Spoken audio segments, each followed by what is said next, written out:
Now it's time to turn to David Trim for a look at Adventist history. This week, the death of Annie Smith, an editor who assisted the Adventist Church's co-founders, James and Ellen White. This week in Adventist history is one that is significant for the Church's publishing work and for Adventist hymn writing. On July 27, 1882, the Norwegian Adventist Publishing House was organized under the leadership of J.G. Mattison, pioneer leader of Adventist work in Scandinavia. It printed books and periodicals for Sweden and Denmark as well as for Norway. Since 1940, the institution has been named Norsk Bokforlag and prints for Norway only.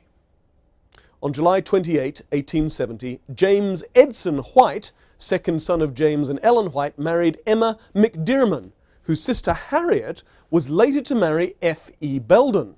Belden was White's cousin and a noted Adventist hymn writer, whose first hymns were published in the book Song, Anchor, and Temperance Songs, which Edson White published when he was working at the Pacific Press.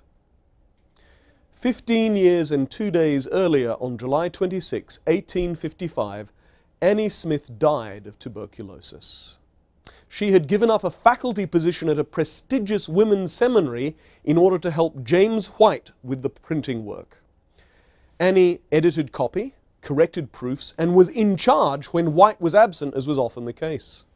She was an artist whose self-portrait you can see now, and also wrote poems and hymns, some of which remain popular, including I Saw One Weary, Sad and Torn, Long Upon the Mountains, and How Far From Home. She was just 27 when she died. Annie Smith stands as a reminder that this church was created and built up by young people who gave everything to spreading the three angels' messages.